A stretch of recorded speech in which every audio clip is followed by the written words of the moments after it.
وہ سب سے بڑی چیز اس مہینے کے اندر، اس مہینے کی آخری 10 راتوں میں وہ کتاب اللہ قرآن مجید کی تلاوت ہے۔ معلوم ہے نا آپ کو، محمد الرسول اللہ صلی اللہ علیہ وسلم کے ساتھ جبریل امین ہر رمضان میں پورے قرآن کا دور کیا کرتے تھے، جبریل امین محمد الرسول اللہ صلی اللہ علیہ وسلم کے ساتھ قرآن کا۔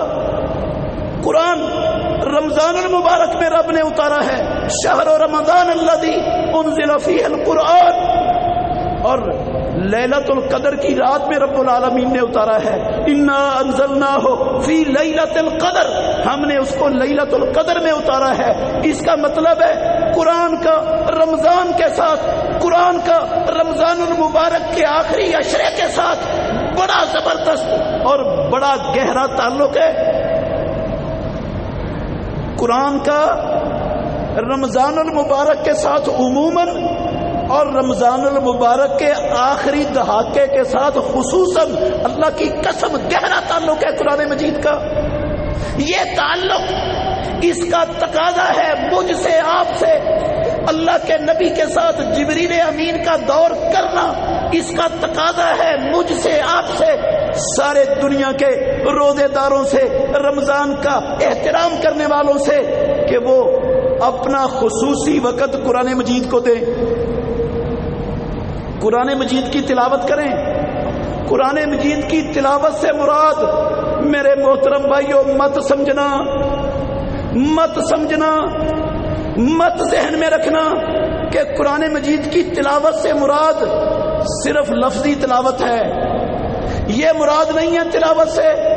رب العالمین نے اپنے نبی پر رمضان میں لیلۃ القدر کی رات میں جو قرآن نازل کیا وہ لفظی تلاوت کے لیے، صرف لفظی تلاوت کے لیے قسم اللہ کی نہیں اتارا، اور صرف لفظی تلاوت ہمیں پریشانیوں سے نہیں نکال سکتی، لفظی تلاوت ہمیں دنیا اور آخرت کی مصیبتوں سے آزادی نہیں دلوا سکتی، لفظی تلاوت ہمیں جہنم سے بچا کر جنت میں اللہ کی قسم داخل نہیں کر سکتی۔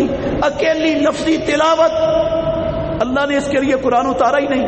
ہم سارے مسلمان لفظی تلاوت کرتے ہیں، لفظی تلاوت کے لیے صرف اس کے لیے نہیں اتارا تھا رب نے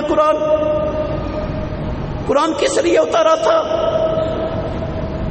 کون سی تلاوت کا حکم ہے رب العالمین نے قرآن میں دیا؟ اتل ما اوحی الیک من کتاب ربک لا مبدل لکلماتہ، اللہ نے کہا اے محمد کا کلمہ پڑھنے والے صلی اللہ علیہ وسلم، اے مسلمان، اے قرآن کو اللہ کی پاک مقدس کلام سمجھنے والے، اتل ما اوحی الیک من کتاب ربک، جو تیرے رب کی کتاب تیری طرف اتاری گئی ہے اس کی تلاوت کر، اس کو پڑھ، حکم ہے اللہ رب العالمین کا۔ اور کہا فقرؤ ما تیسر من القرآن، بیمار ہے بندہ، اپنے روزگار کے معاش کے معاملات میں مصروف ہے، بندہ تجارت صنعت و حرفت کی ضروریات کے اندر اپنے آپ کو لگائے ہوئے ہے، بندہ جہاد فی سبیل اللہ کے میدانوں میں نکلا ہوا ہے۔ رب العالمین نے کہا ان مصروفیتوں میں، وہ مصروفیت جہاد کی ہو، وہ معاش کی کے حصول کی ہو، وہ کسی بھی قسم کی ہو، وہ بیمار ہونے کی حالت ہو، فقرؤ ما تیسر منہ، ان مصروفیتوں میں قرآن کو پڑھنا ہے جتنا آپ آسانی سے وقت نکال سکو، جتنا آسانی سے پڑھ سکو اتنا پڑھنا ہے، یہ حکم ہے رب العالمین کا۔ جب جہاد فی سبیل اللہ کی مصروفیت میں، معاش کے حصول کی، کاروبار کے مصروفیتوں میں، بیماری کی حالت میں رب العالمین نے قرآن پڑھنے سے رخصت نہیں دی، تو میرے بھائیوں جو بندہ ان مصروفیتوں سے فارغ ہے، جو ان مصروفیتوں کے علاوہ کا وقت ہے، کیا اس میں قرآن مجید کے ساتھ اس کا کوئی تعلق نہیں؟ حکم ہے اللہ کا۔ اور یہ قرآن مجید پڑھنا کیسے؟ ویسے پڑھنا ہے جیسے محمد الرسول اللہ صلی اللہ علیہ وسلم کے صحابہ نے پڑھا ہے، جیسے صحابہ نے تابعین کو پڑھایا ہے. اٹھاؤ سنن ابو داؤد، تابعین صحابہ سے کیسے قرآن پڑھتے تھے، صحابہ ان کو کیسے پڑھاتے تھے، ایک اثر سے آپ کو اندازہ ہو جائے گا. ابو عبد الرحمن السلمی کہتے ہیں کہ ہمیں ان لوگوں نے قرآن پڑھایا جنہوں نے ڈائریکٹ رسول اللہ سے قرآن پڑھا تھا. عثمان بن عفان، عبداللہ ابن مسعود نام لیے انہوں نے، ان سے ہم نے قرآن پڑھا. یہ ہمارے قرآن کے استاد تھے، ان کے استاد رسول مکرم تھے. یہ لوگ ہمیں قرآن کیسے پڑھاتے تھے، ہم قرآن کی کیسے تلاوت کرتے تھے، کیسے تلاوت کروائی جاتی تھی ہمیں قرآن کی. غور کرنا میرے بھائیو، تلاوت کیسے کروائی جاتی تھی. کہتے ہیں کنا نقراؤ العشر الآیات، ہم کتاب اللہ کی 10 آیتیں پڑھتے تھے. یہ ہمارے استاد ہمیں 10 آیتیں قرآن کی پڑھاتے تھے. لا نتجاوزها، ہم 10 آیتیں پڑھ کر آگے نہیں چلتے تھے. حتی نعلم ما فیہا، جب تک ہم جان نہیں لیتے تھے ان 10 آیتوں میں ہمارے رب نے ہمیں پیغام کیا بھیجا ہے، ہمیں کن چیزوں کا حکم دیا ہے، کن کاموں سے کن چیزوں سے روکا ہے، کیا ہمارے لیے حلال کیا ہے، کیا حرام کیا ہے. رب نے ہمیں ماں باپ کے حقوق کیا بتائے ہیں، اولاد کے حقوق کیا بتائے ہیں، زوجین کے ایک دوسرے پر حقوق کیا بتائے ہیں، ہمسایوں کے حقوق کیا ہیں، معاشرے کے سارے حقوق کیا ہیں، سیاست کیسے کرنی ہے، معیشت، رزق، معاش کا سسٹم کیسے چلانا ہے. کعبے کے رب کی قسم ہے، پروردگار نے سب کچھ قرآن میں بتایا ہوا ہے، سب کچھ موجود ہے. ہم کہتے ہیں 10 آیتیں پڑھ کر ان کے لفظ سیکھ کر ہم آگے نہیں چلتے تھے جب تک ان 10 آیتوں کے اندر جو ہمارا خالق و مالک ہمیں پیغام دینا چاہتا تھا وہ سمجھ نہیں لیتے تھے. وَنَامَ عَلَيْهَا، اور پھر ہم ان 10 آیتوں سے جو رب کا حکم پیغام ہمیں سمجھ آتا اس پر عمل نہیں کر لیتے تھے. آگے والی 10 آیتیں پڑھنے کے لیے ہم بیٹھتے ہی نہیں تھے استادوں کے پاس، وہ پڑھاتے ہی نہیں تھے. ہم نے قرآن کے الفاظ بھی سیکھے، قرآن کا علم بھی سیکھا، قرآن پر عمل بھی سیکھا. یہ تھا امام الانبیاء کے شاگردوں صحابہ کا تابعین کو پڑھانے کا انداز. رسول مکرم صلی اللہ علیہ وسلم کا انداز صحابہ کو تلاوت کروانے کا کیا تھا. یہ تو صحابہ کا تلاوت کروانے کا انداز تھا نا تابعین کو. تو نبی مکرم کا صحابہ کو قرآن کی تلاوت کا کیا طریقہ اور انداز تھا، کیا اسلوب تھا. میرے بھائیوں غور کرنا، یہی عبداللہ بن مسعود رضی اللہ تعالی عنہ کہتے ہیں، یہی لفظ ہے، کہتے ہیں ہم رسول اللہ صلی اللہ علیہ وسلم سے قرآن سیکھتے تھے، اللہ کے نبی سے قرآن پڑھتے تھے، پیارے پیغمبر ہمیں قرآن پڑھاتے تھے. ہم نبی مکرم سے 10 آیتیں پڑھتے تھے. ہم 10 آیتیں پڑھ کر آگے نہیں چلتے تھے جب تک ان 10 آیتوں کا علم حاصل نہیں ہو جاتا تھا، اور جب تک ان 10 آیتوں پر عمل نہیں کر لیتے تھے اس وقت تک ہم آگے چلتے ہی نہیں تھے. میرے بھائیوں، آسمانوں والے رب نے قرآن مجید قسم اللہ کی اس والی تلاوت کے لیے اتارا ہے، میاں مٹھو والی تلاوت جو ہم 73 سالوں سے کرتے چلے آ رہے ہیں. جو میاں مٹھو والی تلاوت ہمارے رمضانوں میں ہمارا طرز عمل ہے. کعبے کے رب کی قسم ہے، صرف میاں مٹھو والی تلاوت کے لیے آسمانوں سے اپنے نبی پر اللہ نے یہ قرآن نازل نہیں کیا. پوچھو قرآن سے، پوچھو قرآن سے.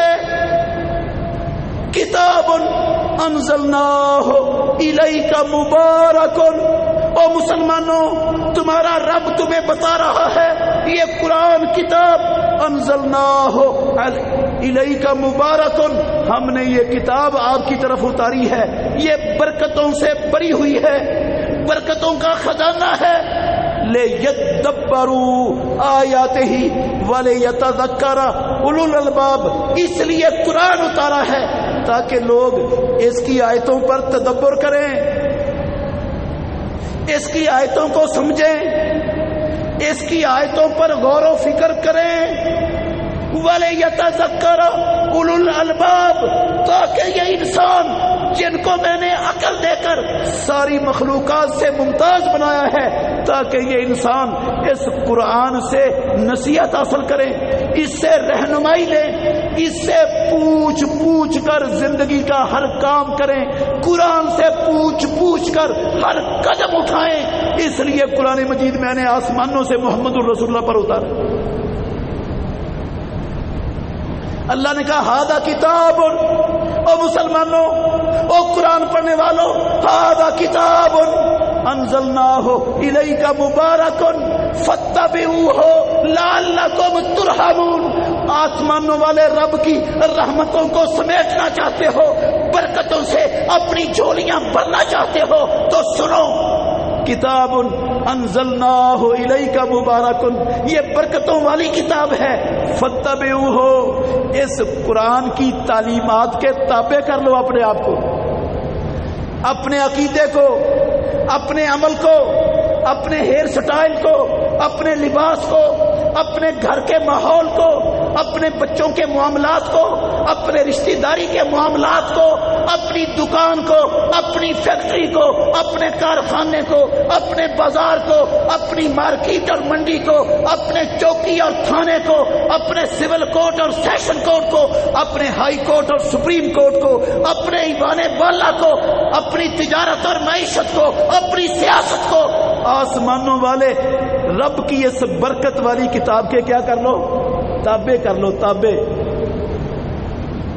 برکت والی ہے، کس لیے اتاری ہے؟ ہم نے کیا سمجھا ہے میرے بھائیوں؟ انزلناہ الیک، ہم نے سمجھی ہے یہ صرف مجلسوں کا، اپنی مجلسوں کا افتتاح کرنے کے لیے قرآن کی تلاوت سے، یہ رب نے اس لیے قرآن بھیجا دنیا میں کہ جس مجلس کا افتتاح کرنا ہو وہاں قرآن کی چند آیتیں کسی قاری سے پڑھا دو تو بس قرآن کے نزول کا مقصد پورا ہو گیا۔ کیا نہیں ہوتا ایسے؟ کیا میں جھوٹ بول رہا ہوں؟ دیکھ لیں جا کر قومی اسمبلی میں، دیکھ لیں جا کر سینٹ کے ایوان میں، اللہ کی قسم جب ان کے اجلاس ہوتے ہیں ایک تنخواہ والا قاری وہ آتا ہے، قرآن مجید کی چند آیتیں تلاوت کرتا ہے اور پوری قومی اسمبلی میں، پورے سینٹ میں، پورے ان اداروں کے اندر اس تلاوت کے بعد قرآن مجید کی دھجیاں اڑا رہے ہوتے ہیں، ہر بندہ قرآن مجید کی دھجیاں اڑا رہا ہوتا ہے۔ یہ تو صرف رب نے، یہ تو برکت کے لیے، مجلسوں کا افتتاح کرنے کے لیے اتاری ہے، یا یہ اتاری ہے اللہ نے کتاب؟ ہم نے جو سمجھا ہوا ہے، ہمارے معاشرے میں جو چل رہا ہے، ہم نے یہ سمجھا ہے جس کو جن چمڑ جائیں، جس کو جادو ہو جائے، جس کے گھر میں خون کے چھینٹے پڑے ہیں، اس کو کسی عامل کے پاس لے جاؤ، وہ عامل قرآن کی آیتیں اور صورتیں پڑھ کر اس کو دم کرے۔ قرآن مجید کے نزول کا مقصد صرف اتنا ہی ہے، قرآن مجید رب نے اس کام کے لیے اتارا ہے۔ یا ہم نے یہ سمجھ لیا ہے کہ قرآن مجید اترا ہے، ہم نے کسی کے پلاٹ پر قبضہ کیا ہوا ہے، کسی کے ساتھ دھوکہ کیا ہے، فراڈ کیا ہے، وہ معاملہ لے کے عدالت میں چلا گیا ہے تو قرآن سر پہ رکھ کے اس اپنے جھوٹی قسم اٹھا لو۔ رب نے قرآن دنیا میں اس لیے بھیجا ہے۔ اٹھائی جا رہی ہیں جھوٹی قسمیں ہماری عدالتوں میں، اٹھانے والے ہندو یہودی نہیں مسلمان ہیں۔ ہو رہا ہے یہ کام کہ نہیں ہو رہا؟ بے بانگے دول، کوئی شرم نہیں، کوئی حیا نہیں، قسم ہے اللہ کی یہ سمجھا جاتا ہے آیا ہی قرآن جھوٹی قسمیں اٹھانے کے لیے رب نے بھیجا ہی اس لیے، اس کے آنے کا مقصد یہ ہے، یا اس کے آنے کا مقصد ہے تویز بنا کر، چاندی کے تویز میں مڑا کر اور سونے کے خول میں مڑا کر یہ گلے میں لٹکا لو، قرآن مجید رب نے اس لیے اتارا تھا؟ یا ہم نے یہ سمجھا ہوا ہے کہ قرآن مجید اترا ہے پلیٹ پر، کٹوری پر لکھ کر اس کو گھول کر پھر پی جاؤ، یہ اس لیے رب نے بھیجا تھا قرآن دنیا میں کہ اس کے تعویذ بنا کر، بوتلوں میں ڈال کر، ان کو ٹب میں ڈال کر پھر لوگوں کو اس قرآن کے پانی سے نہلا دو، بیماریاں دور ہو جائیں گی۔ قرآن مجید سمجھنے کے لیے نہیں آیا، عمل کرنے کے لیے نہیں آیا۔ اللہ کی قسم یہ تعویذ فروشی کا سامان بنا کر بھیجا ہے دنیا میں، مولویوں کا کاروبار بنا کے دیا ہے رب نے یہ قرآن۔ ہم نے قرآن کو یہ حیثیت اور یہ اہمیت دی ہے زندگی میں، ہم قرآن کی یہ والی تلاوت کرتے ہیں، میاں مٹھو والی تلاوت کرتے ہیں۔ میاں مٹھو کو آپ جو الفاظ سکھا دیتے ہیں وہ میاں مٹھو بولتا کہ نہیں بولتا؟ کیوں عزیز بھائیو؟ بولتا ہے، السلام علیکم کہتا ہے، خوش آمدید کہتا ہے، وعلیکم السلام کہتا ہے، جو لفظ سکھا دو اللہ کی قسم بولتا ہے۔ اگر آپ کو میں نے نیٹ پر یہ سنا ہے طوطا وہ سورہ فاتحہ اس کو کسی نے یاد کروا دی، وہ پوری سورہ فاتحہ پڑھ رہا ہے۔ اللہ نے طوطے کی زبان میں یہ صلاحیت رکھی ہے، جو اس کو یاد کروا دو وہ بولتا ہے۔ طوطا بھی سورہ فاتحہ پڑھتا ہے۔ کیا طوطے کو پتا ہوتا ہے سورہ فاتحہ میں جو میں الفاظ پڑھ رہا ہوں ان کا مطلب کیا ہے؟ میں اور آپ بھی پڑھ رہے ہوتے ہیں، کیا ہمیں پتا ہوتا ہے کیا مطلب ہے اس کا؟ رب نے کیوں بھیجی ہے یہ؟ میں اپنے رب سے ملاقات کر رہا ہوں، میری اور رب کی ملاقات کا مطلب کیا ہے؟ میں کیا کہہ رہا ہوں، رب مجھے کیا جواب دے رہا ہے؟ کیا مجھے سمجھ آ رہی ہوتی ہے قرآن پڑھ کے؟ یار سارا قرآن تو دور کی بات ہے، سارا قرآن قسم اللہ کی ہمارے مسلمانوں کا المیہ، ہم نے کیا سمجھا ہے رب کے قرآن کو؟ ہمیں وہ نماز جو ہم پڑھتے ہیں جو پروردگار کی اہم ترین عبادت ہے، ہمیں نماز کا ترجمہ بھی نہیں آتا ہوتا کہ ہم جس رب کے حضور کھڑے ہیں اس رب کے ساتھ ہماری گفتگو ہو کیا رہی ہے، کیا گفتگو کر رہے ہیں ہم، کیا رب کو سے سوال کر رہے، کیا رب سے کس چیز کا تقاضا کر رہے، رب ہمیں کیا کہہ رہا ہے؟ پر ہم نماز رہے ہوتے ہیں، ایک لفظ کی ہمیں سمجھ نہیں ہوتی کہ کیا ہو رہا ہے، کیا ملاقات ہو رہی ہے رب سے۔ دیکھ لیں میرے بھائیوں، میں اللہ کی قسم بڑے دکھ سے کہتا ہوں، بڑے دکھ سے کہتا ہوں میں، اللہ اکبر، ہم اپنی اولادوں کو انجینئر بناتے ہیں، ڈاکٹر بناتے ہیں، ہم ان کو دنیا کی ہر اعلیٰ سے اعلیٰ تعلیم دینے کے لیے اپنی جان، اپنا مال، اپنی صلاحیتیں، ہر شے داؤ پہ لگا دیتے ہیں۔ اگر نہیں تعلیم دیتے تو آسمانوں والے رب کے قرآن کی نہیں دیتے۔ ہمارے پاس ٹائم ہی نہیں ہوتا، اس کی تعلیم کو ہم ضروری سمجھتے ہی نہیں اپنے بچوں کے لیے کہ ان کو قرآن کا پتہ چل جائے قرآن کیا کہتا ہے۔ اور جو چند لوگ قرآن پڑھاتے ہیں اپنے بچوں کو، قرآن پڑھاتے ہیں وہ صرف تبرک کے لیے، صرف برکت کے لیے، صرف میاں مٹھو والی تلاوت کے لیے، اس سے آگے اللہ کی قسم ان کا بھی کوئی مقصد نہیں ہوتا۔ اللہ اکبر، اللہ نے میاں مٹھو والی تلاوت کے لیے قرآن نازل نہیں کیا کہ ساری زندگی آپ یہ بغیر، اچھا دنیا کی کوئی زبانیں سیکھتے ہیں نا، پورے انسٹیٹیوٹ بنے ہوئے ہیں دنیا میں، دنیا کے مختلف زبانوں کو سیکھنے اور لوگوں کو سکھانے کے لیے۔ قسم اللہ کی کسی بھی آپ دنیا کی زندہ زبان کو سیکھنا چاہیں، اس زبان کا کوئی ایک لفظ بھی آپ بغیر مطلب کے سیکھتے ہیں بغیر مطلب کے؟ اپنے بچوں کو سکھاتے ہیں تو ایسا لفظ جس کا بچے کو مطلب نہ آتا ہو؟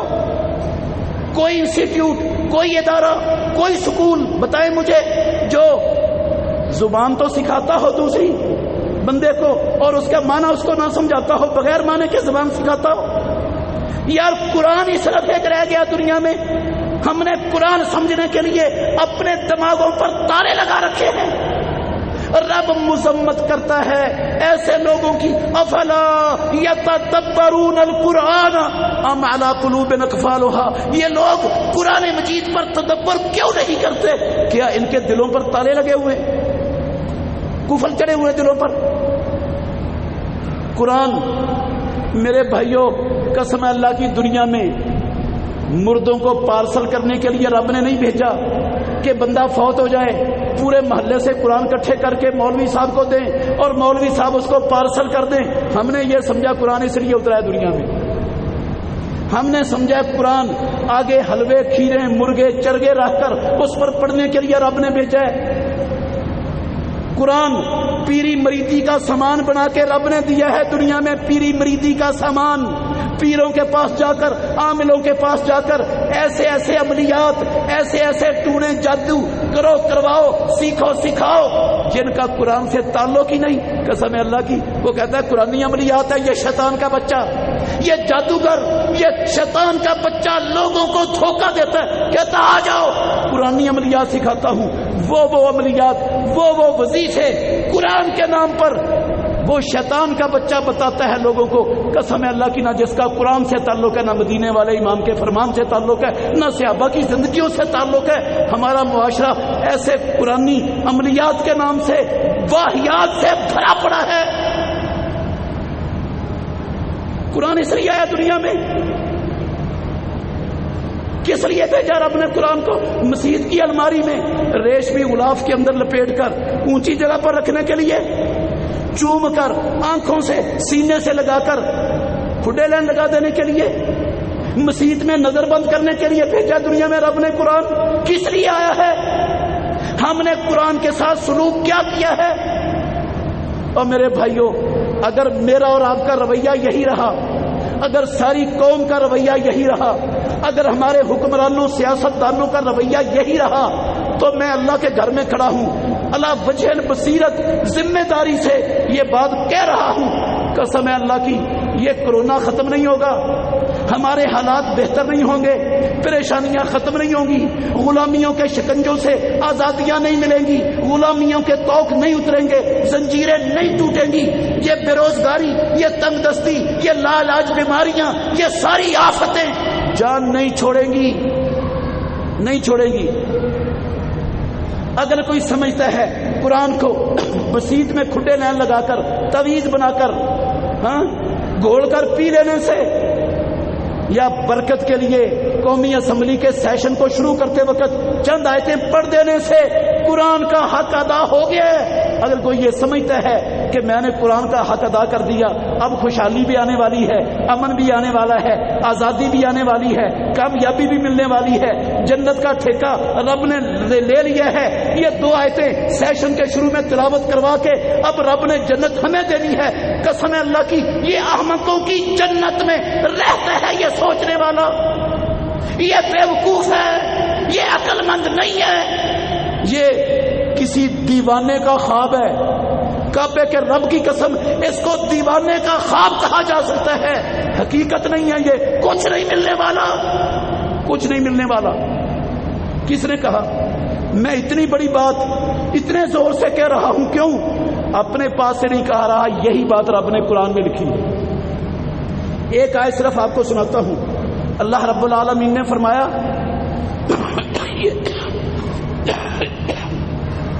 یہ سورہ طٰہٰ کی 124 نمبر آیت کا حصہ ہے. ساری آیت نہیں، اس کا کچھ حصہ سنا رہا ہوں.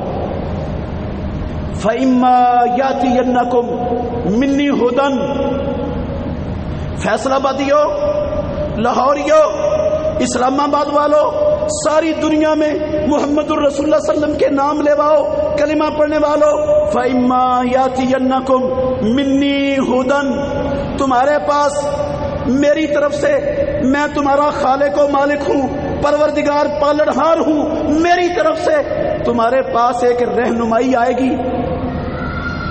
فَمَنِ اتَّبَعَ ہدایا، جس نے میری بھیجی ہوئی ہدایت کے اپنی زندگی کو مکمل طور پر تابع کر دیا، اپنے عقیدے کو اس کے تابع کر لیا، اپنے عمل کو اس کے تابع کر لیا، اپنے گھر کے ماحول کو، اپنے معاشرے کی ثقافت کو، رسم و رواجوں کو، تہذیب و تمدن کو قرآن کی تعلیمات کے تابع کر دیا، اپنے کاروبار کو، سیاست کو، تعلیم کو قرآن کے اصولوں کے تابع کر دیا. فلا یضل ولا یشقی، گارنٹی عبد الرحمن عابد کی نہیں، آسمانوں والا رب دے رہا ہے. یہ بندہ جس نے اپنا مکمل طور پر قرآن کی تعلیم کے تابع کر دیا، جس نے اپنے آپ کو لا یضل ولا یشقی، یہ نہ کبھی گمراہ ہوگا، نہ کبھی بدبختی کا سامنا کرنا پڑے گا. اسے بدبختی کا منہ بھی نہیں دیکھنا پڑے گا، گمراہی کا شکار نہیں ہوگا۔ وَمَنْ أَعْرَضَ عَنْ ذِكْرِي فَإِنَّ لَهُ مَعِيشَةً ضَنْكًا، جس نے اس ذکر سے اعراض کیا، اپنی زندگی کو اس کے تابع نہ کیا مکمل طور پر، 2-3 چیزیں مان لی بس، مکمل طور پر تابع نہیں کیا، جو پسند آئی قرآن کی بات وہ مان لی، جو ناپسند آئی وہ چھوڑ دی، جو باپ دادے نے نہیں کیا وہ چھوڑ دیا، قسم اللہ کی یہ اعراض ہے۔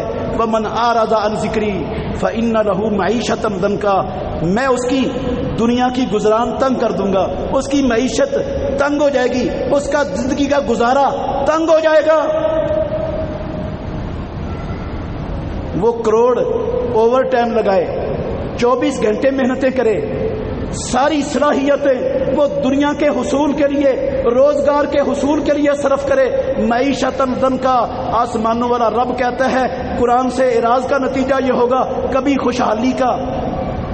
خوشحالی کا منہ نہیں دیکھ سکے گا، معیشتاً ضنکا اس کا مقدر ہے دنیا میں۔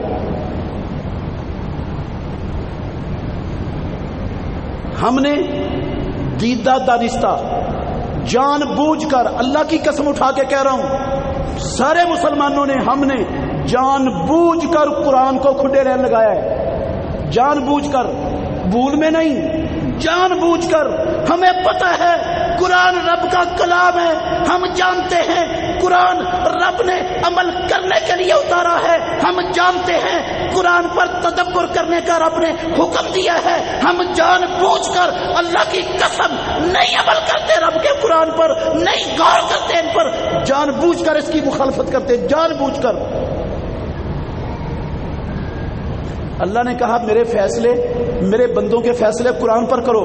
کیا ہمارے حکمرانوں کو، سیاستدانوں کو، ہماری جوڈیشری کو، ہماری عدلیہ کو کیا یہ چیزیں معلوم نہیں؟ کعبے کے رب کی قسم ہے معلوم ہے، اللہ کی قسم ہے پتہ ہے، جان بوجھ کر اس کی خلاف ورزی، اس کی مخالفت پر کمر بستہ ہے۔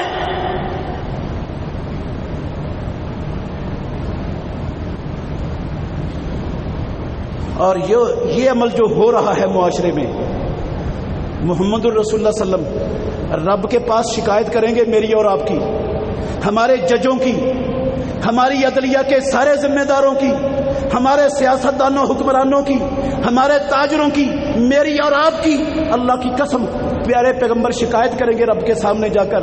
وقال الرسول یا رب ان قوم اتخذوا هذا القرآن مہجورا، محمد صلی اللہ علیہ وسلم کہیں گے اے میرے پروردگار، میری اس قوم نے جان بوجھ کر ارادتاً قصداً قرآن کو چھوڑی ہوئی کتاب بنا دیا تھا، چھوڑی ہوئی کتاب بنا دیا تھا۔ یہ شکایت جب مالک الملک کے سامنے امام الانبیاء کریں گے، اور پھر پیارے پیغمبر نے ہمیں کہا ہوا بھی ہے والقرآن حجت لک او علیک، او مسلمان یہ قرآن تیرے لیے بھی دلیل ہے، تیرے خلاف بھی دلیل ہے قیامت والے دن۔ قسم اللہ کی خود قرآن کہے گا پروردگار سے، نبی الگ شکایت کریں گے رب العالمین کے سامنے، قسم اللہ کی قرآن بھی شکایت کرے گا۔ قرآن کیا کہے گا؟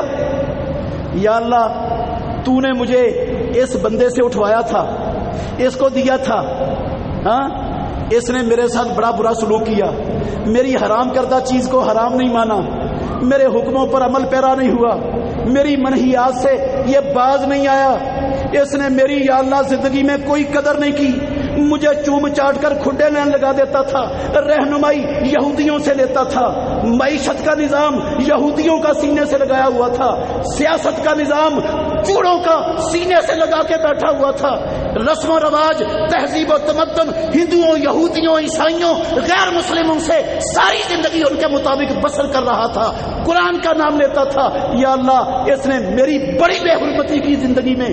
اب قرآن بھی شکایت کر رہا ہے رب کے سامنے، نبی بھی شکایت کر رہے ہیں امت کی رب کے سامنے، یہ روزے اور یہ نمازیں لولی لنگڑی اور یہ لولا لنگڑا میرا اور آپ کا کلمہ کیا ان شکایتوں کے مقابلے میں کوئی کام دے گا؟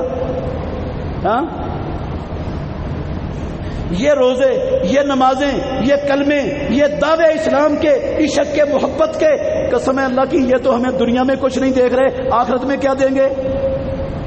ان دعووں نے، ان نعروں میں مجھے اور آپ کو دنیا میں کیا دیا؟ عزت دی، آزادی دی، خوشحالی دی، کامیابی دی، خلافت دی، دنیا کی کیا دیا؟ اس لولے لنگڑے اسلام نے کیا دیا؟ قسم اللہ کی جب اسلام لوگ قرآن پر چلتے تھے، قرآن پر عمل کرتے تھے تو روم اور ایران جزیہ دیتا تھا، ساری زمین پر محمد الرسول اللہ صلی اللہ علیہ وسلم کی شریعت کا پرچم لہراتا تھا، ساری دنیا کے خزانے مسلمانوں کے قدموں پر ڈھیر ہوتے تھے، مدینہ طیبہ کی مسجد مال غنیمتوں سے بھری ہوئی ہوتی تھی، وہ قرآن کو پڑھتے تھے، قرآن کو سمجھتے تھے، قرآن سے رہنمائی لیتے تھے، قسم اللہ کی قرآن کی تلاوت کا حق ادا کرتے تھے۔ ہم قرآن کی تلاوت کا حق ادا نہیں کرتے، جان بوجھ کر قسم اللہ کی قرآن کی حق تلفی ہم نے اپنا وتیرہ بنا لی ہے۔ میں بڑے دکھ سے کہتا ہوں جان بوجھ کر ہم نے اپنا وتیرہ بنایا ہوا ہے، قرآن کے حق کو پامال کرنا، قرآن کے حق کو روندنا، مولویوں نے بھی پامال کرنا، قسم اللہ کی قرآن کے حق کو اپنا مشن بنایا ہوا ہے۔ کئی ادارے ہیں ایسے، میں اللہ کے گھر میں کھڑا ہوں ذمہ داری سے کہتا ہوں، کئی ادارے ہیں مسلمانوں کے جہاں سال ہر سال 7 سال 8 سال 10 سال تک لوگوں کے بنائے ہوئے قاعدے اور قوانین پڑھائے جاتے ہیں، لوگوں کے بنائے ہوئے قاعدے قوانین پڑھائے جاتے ہیں 8 سالوں تک۔ جب ذہن پختہ ہو جاتا ہے تو پھر 1 سال میں دورہ قرآن اور دورہ حدیث کر کے کھڈے لائن لگا دیا جاتا ہے قرآن۔ ہم مدرسے چلاتے ہیں، ہمارے مدرسوں میں ناظرہ پڑھایا جاتا ہے بچوں کو یا حفظ کروا دیا جاتا ہے، قسم اللہ کی وہ ناظرہ پڑھنے والے بچے، وہ حفظ کر لینے والے بچے، ان کو ایک لفظ کا مطلب نہیں آتا ہوتا، قرآن کا مطلب کیا ہے، یہ حفظ کرنے سے، اکیلا حفظ کرنے سے، اکیلا ناظرہ پڑھنے سے اللہ کی قسم قرآن کا حق ادا نہیں ہوتا، قرآن کی حق تلفی ہے۔ آپ قرات بھی پڑھ لیں، تجوید بھی پڑھ لیں، بڑی اچھی آواز سے تلاوت بھی کر لیں، اگر ترجمہ نہیں آتا، اگر سمجھ نہیں آتا قرآن کیا کہتا ہے اور قرآن کس چیز کا حکم دیتا ہے، کس سے روکتا ہے، یہ قرآن کا دیدہ دانستہ حق طرف ہو رہا ہے، مدرسے والا مولوی بھی کر رہا ہے، قاری بھی کر رہا ہے، ادارے بھی کر رہے ہیں۔ جب یہ والے قرآن کی حق تلفی کر رہے ہیں تو باقی کیوں نہیں کریں گے؟ قرآن اس لیے تو اتارا نہیں تھا رب نے، ہم نے سمجھا کیا قرآن کو؟ جان بوجھ کر سارا کچھ ہو رہا ہے، جان بوجھ کر ہو رہا ہے۔ میرے بھائیوں توبہ کر لو، توبہ کر لو، موقع ہے، بابرکت مہینہ ہے، آخری اشرا شروع ہونے والا ہے، توبہ کے لیے دروازہ کھولا ہوا ہے رب نے۔ ہم نے جان بوجھ کر آج تک قرآن کے بڑے حقوق کو اللہ کی قسم پامال کیا ہے، جان بوجھ کر کرتے رہے ہیں اور کرتے چلے آ رہے ہیں۔ چھوڑ دو یہ حقوق قرآن کو پامال کرنے والی روش، یہ طرز عمل کلمہ پڑھنے والوں کو زیب نہیں دیتا، نہیں دیتا زیب کلمہ پڑھنے والوں کو یہ رویہ، یہ طریقہ کار۔ آئیے ہم عزم کریں انشاءاللہ الرحمن، آج تک جو قرآن کے حقوق ہم سے تلف ہو گئے ان کا کفارہ دیں گے، اور آج سے انشاءاللہ اپنے بچوں کو جو ضروری قرآن کی تعلیم ہے وہ ضرور دلوائیں گے، ضرور دلوائیں گے، اور اکیلا ناظرہ نہیں پڑھائیں گے، اکیلا حفظ کروا کے جشن نہیں منائیں گے، انشاءاللہ جس کو حفظ کروائیں گے، جسے ناظرہ پڑھائیں گے، اس کو انشاءاللہ قرآن کا مطلب بھی سمجھائیں گے۔ ہم نے اللہ کی مدد سے، پروردگار کی توفیق سے، یہ جو قرآن کے حقوق کی پامالی والا سسٹم ہے اللہ جانتا ہے ہم نے بدل دیا ہے۔ ہمارے اس ادارے میں اکیلا قرآن حفظ کروانا کوئی مقصد نہیں ہے ہمارا، اکیلا ناظرہ پڑھانا مقصد نہیں ہے ہمارا۔ ہم جو حفظ کرنے کے لیے آئے گا، جو ناظرہ پڑھنے کے لیے آتا ہے ہمارے پاس، ہم اللہ کی توفیق سے اس کو قرآن کا ترجمہ لازمی طور پر پڑھائیں گے، اس کو سمجھائیں گے قرآن کیسے پڑھا جاتا ہے، اللہ کے نبی کے طریقے کے مطابق پڑھائیں گے، رسول اللہ صلی اللہ علیہ وسلم کے صحابہ کے طریقے کے مطابق پڑھائیں گے۔ سب لوگوں کو توبہ کرنی چاہیے جو آج تک بے حرمتی کر دی ہم نے قرآن کی، جو حقوق پامال کر دیے قرآن کے. سینے سے لگاتا ہے، سینے سے لگاتا ہے، قرآن کو پیٹھ نہیں ہونے دیتا، لیکن قرآن کے ایک آیت پر عمل نہیں کرتا، کہتا یہ قرآن کا احترام ہے. پیٹھ نہیں ہونے دیتا، قسم ہے اللہ کی، قرآن کی ایک آیت پر عمل نہیں، سودی کاروبار کرتا جا رہا ہے. عورتیں بے پرد نیم برہنہ ہو کر گھومتی پھر رہی ہیں اور پیچھا نہیں ہونے دیتی قرآن کو. پیچھا نہ کرنا یہ عزت ہے، اور عمل ایک آیت پر نہ کرنا یہ قرآن کا احترام ہو رہا ہے. کیا سمجھا ہم نے قرآن کے احترام کو؟ چومنا چاٹنا احترام ہے اس کا، اور عمل ایک آیت پر نہ کرنا، تدبر کسی ایک آیت پر کرنے کے لیے ٹائم ہی نہ ہو ہمارے پاس اور چوم چاٹ کے رکھ دیں. یہ کیا عزت ہے قرآن کی؟ کیا یہی حق ہے قرآن کا؟ قرآن اس لیے رب نے بھیجا دنیا میں. ہم کہتے ہیں مسائل حل نہیں ہو رہے، جان نہیں چھوٹ رہی، کبھی بھی نہیں چھوٹے گی جب تک قرآن کے ساتھ یہ سلوک ہوتا رہے گا ہمارے ملک میں، ہمارے معاشرے میں، کبھی نہیں چھوٹے گی. ہمیں رجوع کرنا پڑے گا، توبہ کرنی پڑے گی، پلٹنا پڑے گا، اپنی سوچوں کو بدلنا پڑے گا. قرآن مجید، گزارش ہے میری، میں آپ پر لازم نہیں کر سکتا، میرے پاس اختیار نہیں ہے.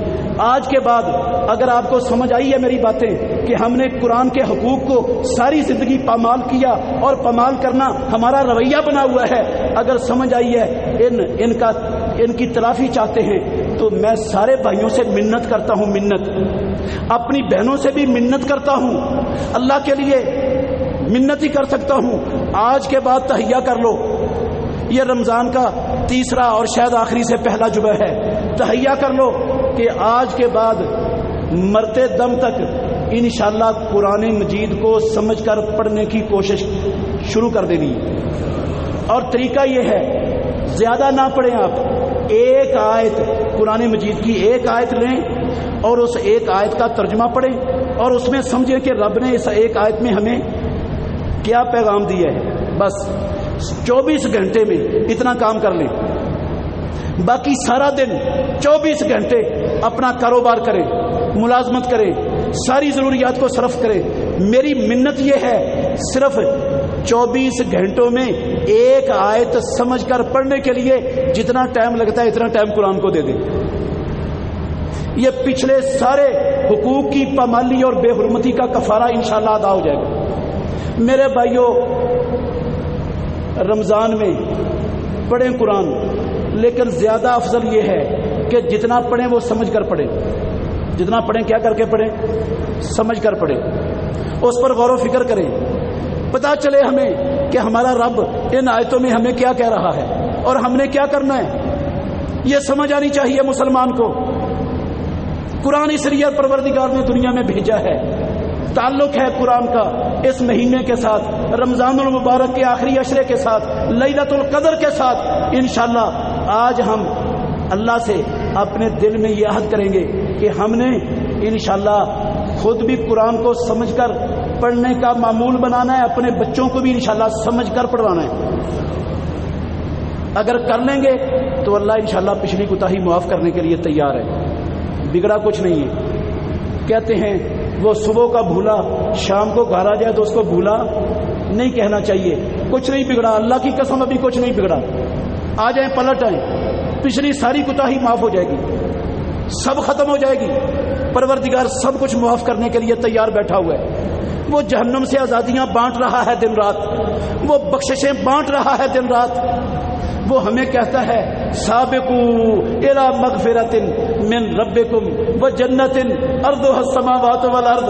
او مسلمانوں آ جاؤ، یہ لوٹ سیل لگی ہوئی ہے رب کی طرف سے، لوٹ سیل لگی ہے بخشش کی، جہنم سے آزادی کی لوٹ لو. آ کر ایک دوسرے سے آگے بڑھو.